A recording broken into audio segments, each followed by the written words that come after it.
Ladies and gentlemen, it is my pleasure to present the speaker for this evening's ceremony, Magistrate Mark Douglas.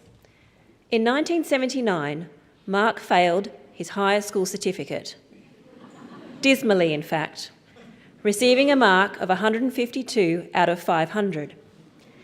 In 1983, Mark graduated from Granville TAFE after completing an apprenticeship in bricklaying. In 1984, Mark received his truck driver licence. Then, in 1990, Mark undertook the University of Wollongong's Gateway program. In 1997, he graduated from the University of Wollongong with a double degree in Arts and Law. In 1998, he graduated with a graduate diploma in legal practice. He then worked as a solicitor in various law firms and then started his own law firm, Douglas and Ford Criminal Law. In 2012, Mark was appointed Magistrate to the New South Wales Local Court. Mark's journey illustrates the importance of variety, persistence and hard work. We are very proud to have him as an alumnus of this university. Ladies and gentlemen, please join me in welcoming Magistrate Douglas.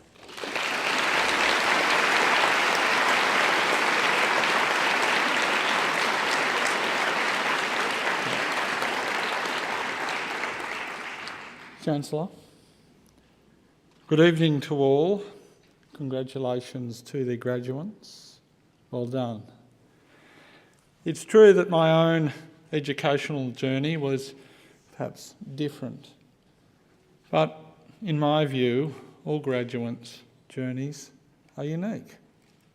I could tell tonight that there are some real stories to be told in relation to the graduates over there. In relation to that, everyone's educational journey is unique, perhaps depending on their educational background, perhaps more so these days, their access to finance, whether they're married or not married, whether they have a partner, whether they have children, their age, whether English is their first language.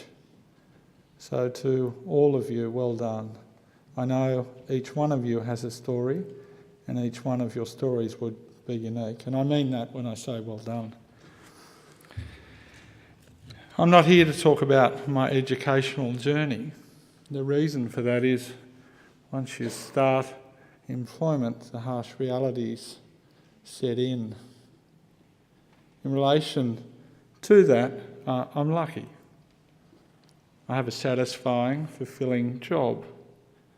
I worked as a professional. I'm well paid. I'll focus on that particular aspect tonight, and I think that that's what the graduates would be interested in. Unfortunately, I'll start with the bad news. Not all of you will start on $100,000, and not all of you will find employment satisfying. Some of you will find it tedious and boring. You'll work for people who are overbearing. Perhaps you'll work for bullies. So, employment is difficult. I'll say this, once you start employment, the marks that you receive at university are diluted day by day. That is true, and I don't degrade the degrees. They are the ladder that gets you to those heights. But once you start employment, the ladder is kicked away. You're on your own.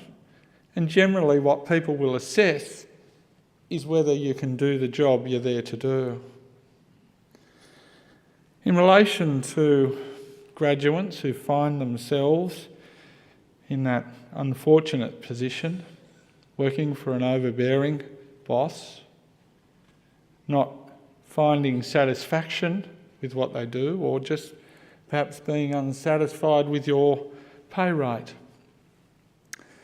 I call it the art of finding a comfortable rock. It's an admission that everywhere is hard at the present stage. but find the most comfortable way of dealing with it. I suggest to you, don't leave that employment straight away. I suggest to you to invoke what I call the lily pad theory. It's where you're a frog, you're sitting on a lily pad. The lily pad is starting to sink. You wait until there's another lily pad to jump onto before you jump into the water. I say that because unemployment doesn't look good on a resume. And I say that because sometimes the hardest bosses teach you the most. I'd say to you as graduates, use your job. I don't mean that in a sense where you exploit your workplace. I'm not talking about that. I'm talking about use the experience and recognise the fact that you can do that. Recognise the fact that in most of your jobs, I'd say 99% of the work you do, you can learn something. And I think it is helpful to understand that. In relation to that particular aspect, I accept that some of you will enjoy work straight away. I accept that some of you will be promoted and find work satisfactory. But in relation to many, they won't. I'd ask you to find the confidence to change employment, not to feel trapped. My view is this, that you know yourself better than anyone else. You may be doing a job because you feel that that's what you want to do.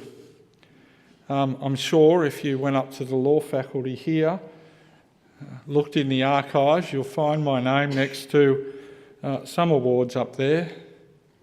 Commercial and consumer contracts. I believe I topped that subject. There was another, torts. Client interviewing, also things that at university I did quite well. But when I got into the workforce, in pursuing those things, I had to admit to myself that I didn't particularly like them. They weren't for me. I went straight to a personal injury firm and thought that that was going to work. It didn't. I found myself gravitating towards criminal law. I spoke to one of the professors or doctors here that lectured in that subject before coming down. It was one of the subjects that I did worse in. But given my background perhaps and knowing myself, I gravitated towards that particular area. In relation to being established at work, once you find employment that you find satisfying, I think there is one thing I can say to you. Your employment is not about you.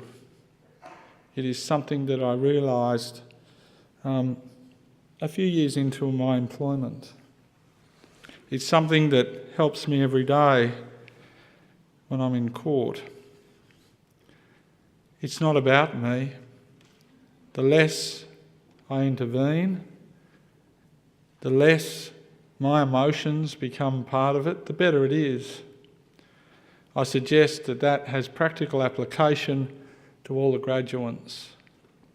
When you're employed, if you're employed, to teach. Teach. But in teaching, it's not about you. It's about teaching. If you're employed as a solicitor, it's not about you. It's about your clients and their representation. It's about the rule of law and it's about many other things. But if I leave one thing with you, it is that. Whatever you do, it's not about you. I think if you follow that, you'll be more successful at work, you'll be more satisfied with your own performance. People will, I think, acknowledge that in the way that you perform at work. That, in my view, will lead to a satisfying and hopefully a financially rewarding career. In relation to that, I thank you for this opportunity. Thank you, Chancellor.